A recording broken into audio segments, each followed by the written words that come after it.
You are listening to I Am Refocused Radio with your host, Shamaya Reed. This show is designed to inspire you to live your purpose and regain your focus. And now, here's your host, Shamaya Reed. Hey, welcome to I Am Refocused Radio. We are here once again, and today we have another show lined up for y'all. Today, we're going to talk to Kylie Mort. She is a multi-award-winning author and app creator. She's doing amazing things. She has a book that we will talk about, Little People, Big Emotions. First and foremost, I want to welcome you, Kylie Mort, to the show and say how you doing. Hey, Shamaya. Thanks for having me on. So first and foremost, man, tell us a little bit about your book and what inspired you to write it. Okay, so Little People, Big Emotions. It's not my first book, but it's definitely my first children's book. And it was very much one of those things that came about, not that it was planned, that it was just, I had an idea and thought, hey, I'll contact the publisher and see what she thinks. So I pretty much wrote it in a morning, and I was just sitting on my front porch meditating on, how I can work with my own children. This was during the pandemic. So many families, many parents were working with their own children, trying to, at the same time as work through all of the issues involved with the isolation and the scariness of what was going on in the world, trying to educate their children at the same time. And being from an educational background, I thought about the strategies I was using and how I could possibly share those strategies even wider with other people. And so I put it together, and it's been a big success. And like you said, you do have background and being an educational teacher. You also do yoga teaching. You also are into the performance coach and focusing on holistic coaching. When you are helping people, what are some of the core ingredients of what you do to help add value to people's lives? Mainly, I think that the word you use there with holistic coaching, I think that's really important. Coming from, I've got 20 years experience in schools, in the education of young people, and then building on top of that with, psychology and yoga and all of these kind of different avenues of looking at a person as a whole unique person, not just trying to fit them into a method of teaching or a predefined, this is what we are learning. So I think that talking about the fact that I'm a holistic coach, I really just try to tune into exactly what each particular individual that comes to me needs, whether that be academic, whether that be, mind, body, soul, however they're going to be their best person, and whatever challenges they're facing, whether they know it or not, we explore that and look at how we can help them to be their best selves and live their best life. And you mentioned the word challenge, and a lot of people are facing challenges. We all have our personal battles. If you had a personal battle that you had to overcome, what was that, and how did that keep you motivated to do what you do today? Yeah, well, a lot of hindsight comes into it. I've written 3 main books. Really show the progression and the stepping stones I had from childhood trauma and abuse, which I talked a little bit about in the first book, Empowering Women, Empowering the World.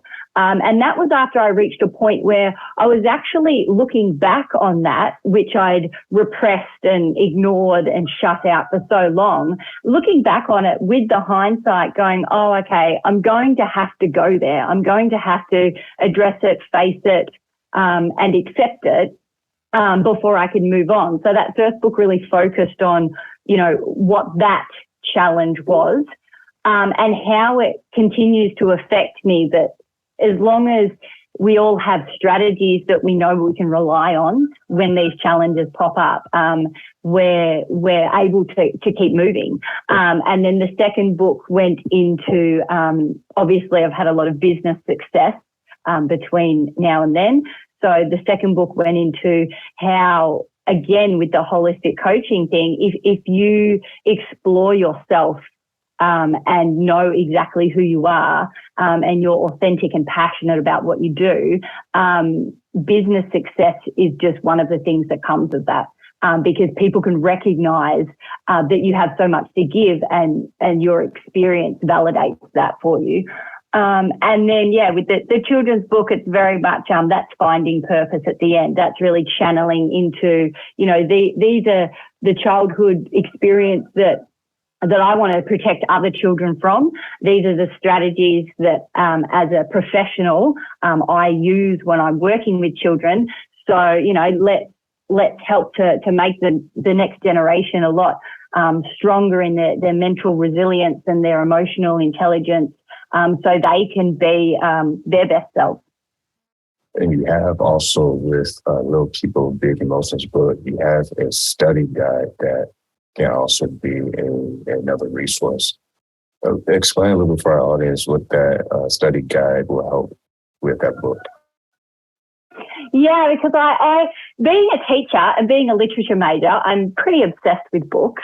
So obviously, whenever I read a book, I'm analysing it. My husband's always talking about the fact that I'm so frustrating to watch a movie with because I keep stopping it and analysing it. So obviously, when I wrote my book, I was looking at the literary devices I was using and the metaphors and the analogies and all of this kind of thing.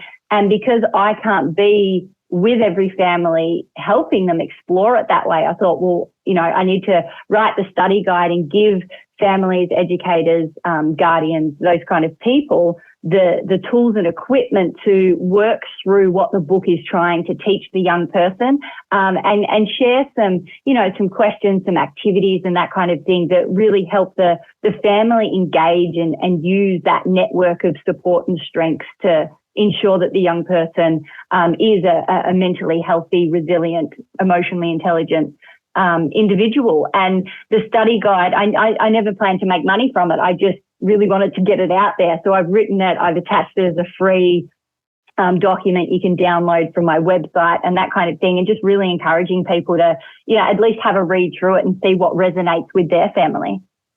Once again, let's Focus Radio talking to Kylie Mort. You can go to our website, KylieMort.com.au. And you also, I got to fit this one in, you also have a mobile app. It's all about writing. Can you tell us a little bit about your app, how to write with Kylie? Yeah, well, with the app, I resigned from state education here in Australia back in 2009, and became a tutor because at that time I was looking at a lot of the children that were falling through the cracks of the education system, and I really wanted to support them. And then over my journey with the tuition company and employing other teachers to work with me and that kind of thing, I found that the way that I taught essay writing, narrative writing, that kind of thing really resonated with students, but it was the same process over and over again. I was teaching it daily, and I was like, well, how am I going to... I was literally talking to a friend, talking about how can I just download my brain and give it to people just to help them. And she said, why don't you just start with what you're best at? Just start with writing essays. So that's where the app journey started. And it was certainly a very challenging road to go from not knowing anything about apps to now having this app and writing new content for it all the time. But it's going really well. And obviously, having my fingers in so many pies and so many different fields, it's gone from just being around how to write an essay to journaling with self-reflection, to story writing for juniors, to, all kinds of comparative writing. So it's just, I'm trying to build an ever-growing library of resources and content so people can have the assistance they need that they may not be getting from their classroom or their teacher or their tutor, so they can just access that on their own in their own time. And when you have all these resources and tools for people, man, sometimes fear can get in the way for people to become successful and to live their fullest potential.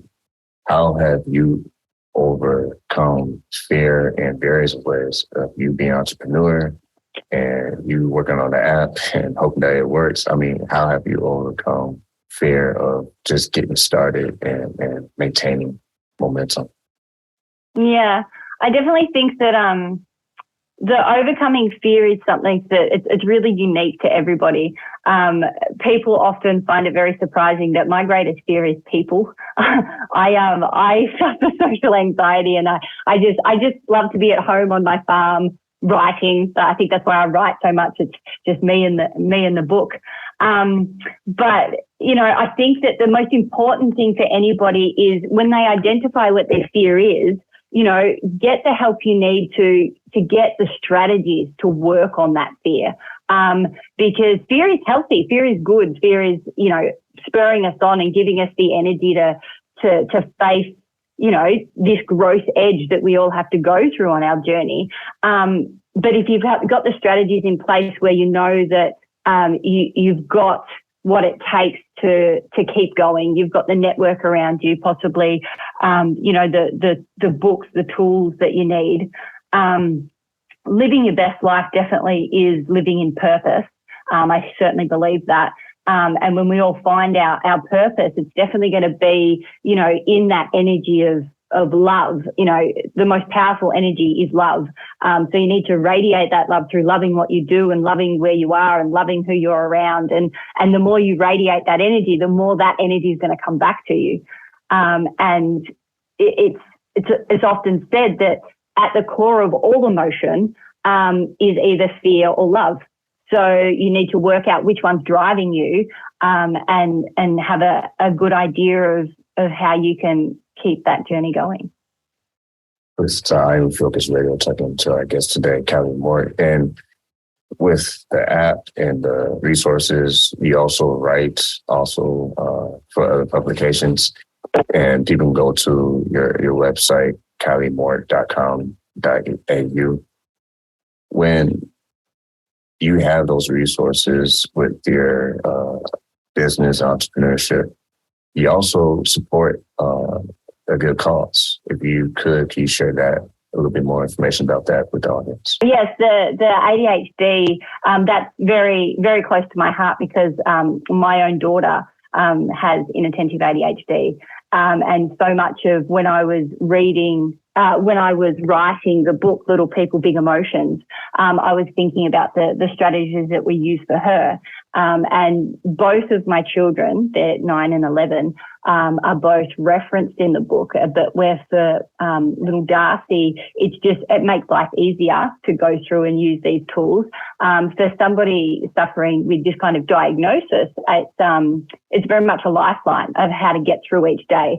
And I found that that connection with ADHD, especially in the pandemic when children were so overwhelmed and they had that anxiety running through the background of everything they were doing, just having the confidence to know that these are the routines that we're going through. These are the boundaries that have been set to help keep me safe, emotionally as well, not just safe from the virus.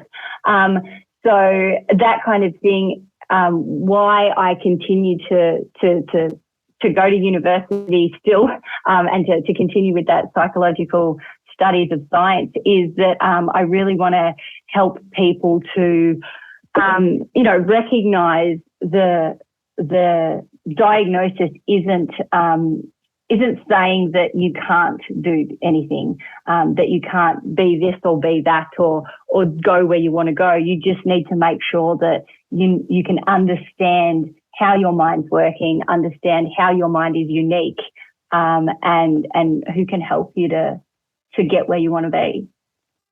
If someone listening right now and they're listening to you and everything that you've been able to do with your books, with your app, being an entrepreneur, being your own boss, CEO, I mean, what would you say generally to someone who has started that journey of being an entrepreneur?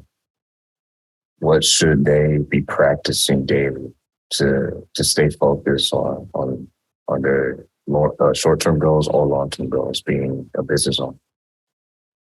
I think, yeah, definitely. And this is a lot of what I go through in chapter 1 of Back Yourself is that your business idea, your passion, your niche has to be you. It has to be that thing that just drives you passionately. Again, with that energy of love, that vibration of the strongest vibration you can get. And if you don't know where to start, there are so many resources available nowadays through, social networking, through books, through different, coaches and guidance you can get. But even before you start reaching outward to these kind of ideas, I think the most important thing on the inside, I once went on a retreat with Elizabeth Gilbert, the author, and she said that you only have room for 5 main priorities in life. So just work out what those 5 priorities are, and make sure that everything you do every day is directed towards one of those 5 priorities. And for every person, it's going to be unique. For every person, it's going to be different. But if you can focus only on those 5 priorities and strip away anything that's not serving you, because I think that so many people, they get bogged down in a mindset of negativity because they're overwhelmed by so many things that aren't actually serving them. I think that mindset is critical. And as long as you can practice your gratitude and your positive mindset every day, then that's going to be the baseline that's going to help you build. Yeah, I think that is the foundation that allows us to build. And in order for us to go to the next level, we have to recognize where we are currently. Because yes. We could be kind of in denial saying, oh, we're at this level, but in reality, we got a little bit more work to do. Yeah, definitely. And, there's that saying that, fake it till you make it. But I think that it's more, you've got to believe that you're on the right path. There's that saying, every day in every way, I'm getting better and better. And that was a quote from a French psychologist from the turn of the century. But it's so true. And if people just focused on the fact that you can say these affirmations to yourself every day and still not get results, because you need to have the right energy attached to it. You need the right emotion attached to it. And as you say, if we're deluding ourselves as to where we are, we're not going to be able to attach the right energy to it. You need to say, this is me, and this is all of the positive and the goodness and the strength that I have right here, right now. And then focus on that to grow that. There's 2 things I like we said earlier in the show about fear and love. And I like that because I agree. If you move towards love, you see opportunities. If you move towards fear, you limit your opportunities to where it can be too late if you don't act on it. So it's one of those tug war. That's what I'm trying to say. I said it backwards. Tug of war. You're either going to be allowing yourself to be pulled towards fear, or you're going to pull yourself towards love. And we need to be authentic and honest with ourselves about what's driving us, because so often they can be so easily mismatched and disguised. We think we're doing something out of love, and it's like, no, it's out of love. I'm doing it for you. I'm doing it for us, and that kind of thing. But down underneath, if you really strip it back, there's a whole lot of fear under there. And I think a lot of the time people get into challenging situations because they feel like they're getting driven by one thing, but it's actually the opposite. And that's some good stuff right there. Once again, talking to our guest today, Kylie Mort. You can go to her website, kyliemort.com.au. You can check out all her books and her articles that she's written for magazines. And she also has resources. Make sure you check out the book that we talked about earlier, Little People, Big Emotions. I want to say thank you for taking time in your schedule, Kylie, for being with us today on Avid Radio.